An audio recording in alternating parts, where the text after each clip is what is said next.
warahmatullahi wabarakatuh.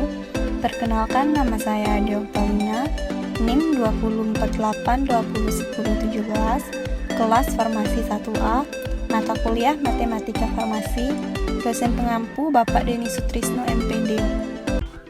Baik, di video kali ini saya akan menjelaskan tentang perhitungan dosis injeksi. Sebelum memasuki perhitungan dosis injeksi, terlebih dahulu saya akan menjelaskan apa itu injeksi. Injeksi adalah proses memasukkan cairan ke tubuh menggunakan jarum. Dalam praktik medis, cairan yang kerap dimasukkan ke dalam tubuh melalui injeksi adalah obat dan vitamin. Sediaan injeksi. Sediaan injeksi adalah sediaan steril yang berupa larutan, suspensi, emulsi, atau serbuk yang harus dilarutkan atau disuspensikan terlebih dahulu sebelum digunakan secara parenteral, yang disuntikkan dengan cara merobek jaringan ke dalam kulit atau melalui kulit atau selaput lendir. Bentuk sediaan obat injeksi dapat berupa ampul dan vial. Ampul adalah wadah gelas bening dengan bagian leher menyempit. Wadah ini berisi obat dosis tunggal dalam bentuk cairan. Untuk menggunakan ampul ini, kita harus mematahkan leher ampul terlebih dahulu. Vial. Vial adalah suatu benda penampung cairan, bubuk, dan tablet farmasi dengan dosis tunggal atau multidosis. Vial modern biasanya terbuat dari kaca atau plastik dengan penutup karet di atasnya. Pelarut yang biasa digunakan dalam vial ini adalah air, NaCl, dan lain-lain. Kita langsung saja masuk ke contoh perhitungan dosis injeksi menggunakan pelarut. Soalnya, Nyonya Melva mendapatkan injeksi Cefixime 3 × 250 mg per hari, di mana sediaan Cefixime-nya 1 gram. Jika pelarutnya 9 cc, berapa cc obat yang diberikan setiap injeksi? Sebelum masuk ke penyelesaian soalnya, terlebih dahulu kita tulis apa yang telah diketahui dalam soal. Diketahui kebutuhan 250 mg Cefixime. Sediaan 1 gram. Karena sediaannya dalam gram, maka harus dikonversikan terlebih dahulu ke dalam satuan miligram. Caranya dengan dikalikan dengan 1000. 1 dikali 1000 maka hasilnya 1000 mg. Pelarutnya sama dengan 9 cc. Setelah membuat yang telah diketahui, langsung saja kita konversikan ke dalam rumus. Rumusnya yaitu kebutuhan dibagi sediaan dikali pelarut. Kebutuhannya 250 mg Cefixime dibagi sediaannya 100 mg dikali dengan pelarut. Pelarutnya di sini adalah 9 cc.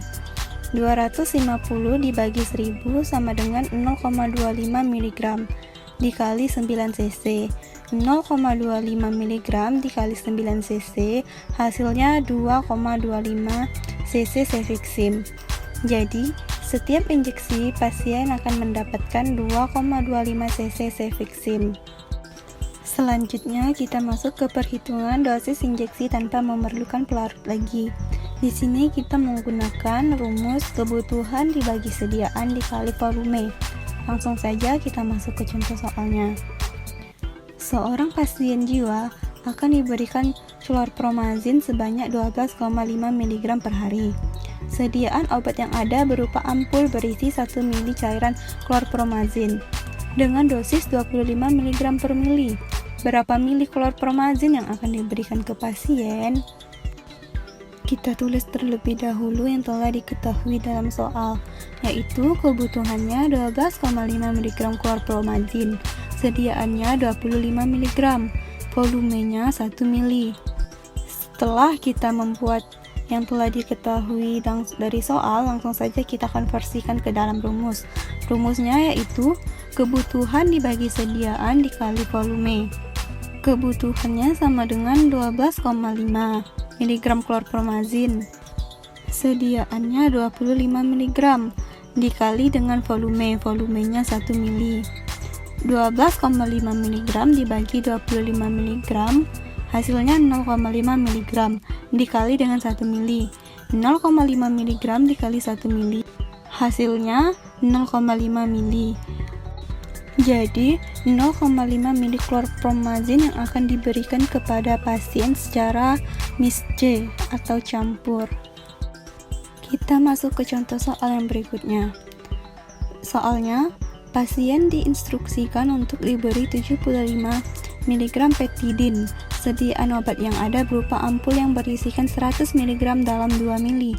Berapa mili petidin yang perlu disuntikkan ke pasien? Diketahui kebutuhannya 75 mg petidin. Sediaannya 100 mg, volumenya 2 mg. Setelah membuat yang telah diketahui, langsung saja kita konversikan ke dalam rumus. Rumusnya, kebutuhan dibagi sediaan dikali volume. Kebutuhannya 75 mg dibagi dengan sediaan 100 mg dikali dengan volume 2 mili. 75 mg dibagi 100 mg sama dengan 0,75 mg dikali 2 mili. 0,75 mg dikali 2 mili hasilnya 1,5 mili. Jadi, jumlah petidin yang akan disuntikkan ke pasien adalah sebanyak 1,5 mili. Kita masuk lagi ke contoh soal berikutnya. Soalnya, metronidazole 3-DDE dikali 150 mg. Sediaan obat metronidazole pada setiap 100 ml adalah 500 mg. Berapakah dosis yang akan diberikan? Diketahui, kebutuhannya 150 mg. Sediaannya 500 mg. Volumenya 100 mg. Setelah membuat yang telah diketahui, langsung saja kita konversikan ke dalam rumus.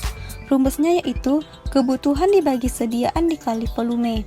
Kebutuhannya 150 mg dibagi dengan sediaan 500 mg dikali dengan volume 100 ml. 0,3 mg dikali 100 ml sama dengan 30 ml.